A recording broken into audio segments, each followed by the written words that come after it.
आहे संचालक मंडळ याच्यामधला दोन सत्ताधारी असतील विरोधी असतील म्हणजे म्हणण्यासारखे विरोधी असतील हे प्रत्येकाला एक स्वतःचं वलय आहे, स्वतःची एक विचारसरणी आहे आणि एक खूप मोठं बॅकबोन या जालन्याच्या शिक्षक आणि शिक्षण चळवळीमध्ये आपल्या संचालक मंडळाच्या जालन्याच्या संचालक मंडळाच्या माध्यमातून चालतं. कारण प्रत्येक तालुक्याला तशी एक पतसंस्था असेल, परंतु या पूर्ण याचं केंद्र हे केंद्रबिंदू जालनाच आहे. आपला कर्ज देण्याची पद्धत असेल किंवा लाभांश देण्याची पद्धत असेल, या पद्धतीचा आदर्श हा महाराष्ट्रामधल्या इतर पतसंस्थांनी घेतलेला आहे.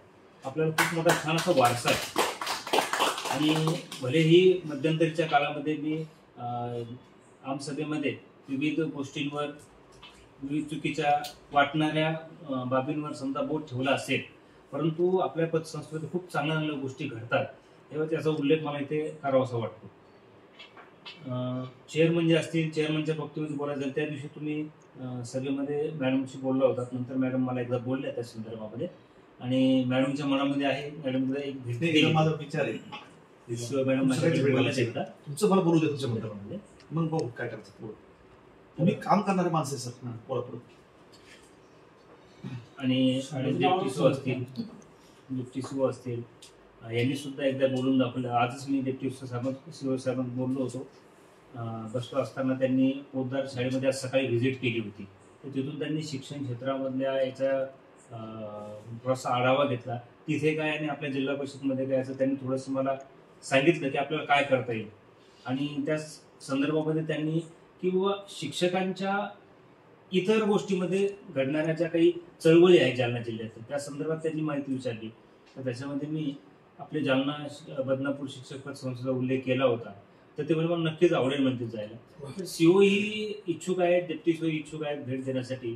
तर त्याच्यामुळे आपली जबाबदारी वाटते 100% की IAS आणि एवढ्या क्लास 1 पदावरचे जर माणसे इच्छुक असेल तर आपली जबाबदारी वाढलेली संचालक मंडळाने या ठिकाणी लक्षात घेण्यासारखं आहे की म्हणजे त्या लेवलला जाऊन आपल्याला आपली उंची सुद्धा वाढवायला लागणार आहे.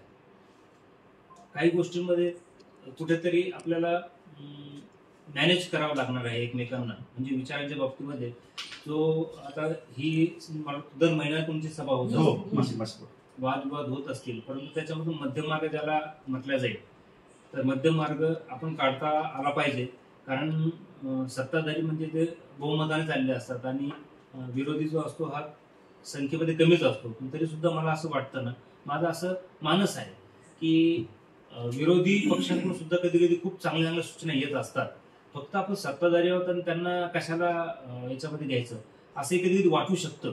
पण चांगली वाटणारी सूचना ही विलासराव देशमुख सारखे मुख्यमंत्री आपल्याला लाभलेले आहेत. ते सुद्धा विरोधकांकडून काही चांगली गोष्टी घ्यायची ते अंमलात आणायचे. अटल बिहारी वाजपेयी सारखे पंतप्रधान होते, त्याचा सुद्धा आपल्याला आदर्श आहे आपल्या पुढे. अशा चांगल्या गोष्टी येऊ शकतात तर त्या सुद्धा आपण स्वीकारायला पाहिजे. केवळ विरोधाला विरोध असा आपण थोडंसं बाजूला सुद्धा आपल्याला ठेवता आला पाहिजे. आणि विरोधी गट सुद्धा आपला असा आहे की ते म्हणजे जिथे कुठे जेना देखे रवी ते देखे कवी. आता कवित्व तुमच्याकडे आहेच, मधुकरची तुमची चळवळ मी पाहिलेली आहे, तर काही गोष्टी तुमच्याकडे असतात.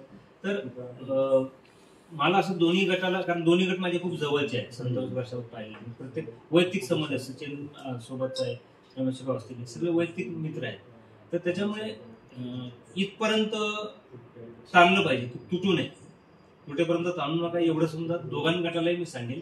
आणि ह्या गोष्टी होतात, निवडणूक येईल जाईल समजा तो भाग्य राहील, परंतु आपल्याला त्याच्या पलीकडे जाऊन काही वैयक्तिक संबंध असतात. आता वरच्या पातळीवर सुद्धा आपण मला जे पाहण्यात येतं की ते वैयक्तिक संबंध असतात, विरोध वेगळा असतो आणि वैयक्तिक संबंध वेगळे असतात. ते संबंध सुद्धा जोपासता आले पाहिजेत. आपण शिक्षकांना वेगवेगळ्या संकटामध्ये धावून जातो. त्या दिवशी मला छान वाटलं, नदीम पटेल माझे जे मित्र त्यांच्या मुलीच्या लग्नामध्ये आपल्या पतसंस्थेकडून त्यांना राशी देण्यात आली. तर ते मला खूप छान वाटला तो एक मुद्दा की किती म्हणजे छान आहे. आणि त्याला प्रसंगाला वेळेवर मूल्य त्या रकमेचं नसतं, परंतु माझ्या पाठीशी कोणीतरी आहे ही भावना जी असते ही थोडंसं बळकटी देत असते आपल्या वागणुकीला आणि आपल्या कर्तृत्वाला. तर ही बळकटी ही कायमस्वरूपी आपण देत राहू ही मी या ठिकाणी सदिच्छा व्यक्त करेन.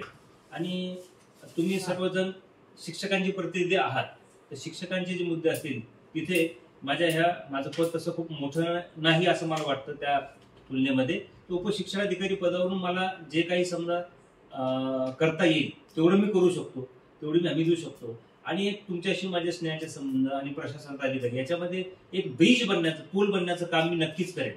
म्हणजे जिथे सध्याच्या घडीला अशी अवस्था आहे की सर्वच अधिकारी नवीन आहेत आणि असं सर्व सिंघम आहेत असं कलेक्टर ऑफिसच्या मीटिंग मधून सुद्धा जाणवत आहे.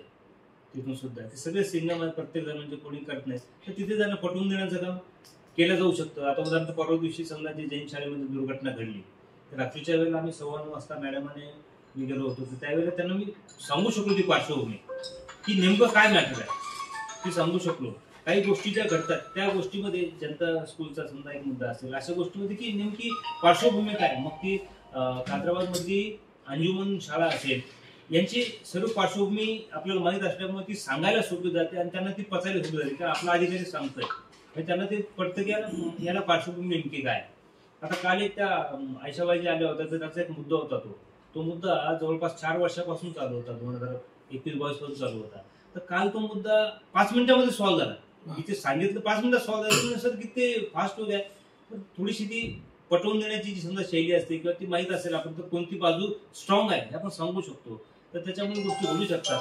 तर शिक्षकांच्या बाजूने आपण नेहमीच राहणार आहोत आणि जिथे चुकीचं असेल ते आपण चूक आहे हे आपण सांगूयात, दुरुस्त कसं करता येईल हे पण आपण बघूयात.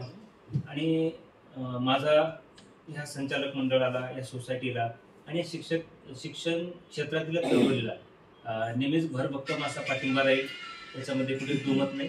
एवढं बोलून मी थांबतो. ठीक आहे.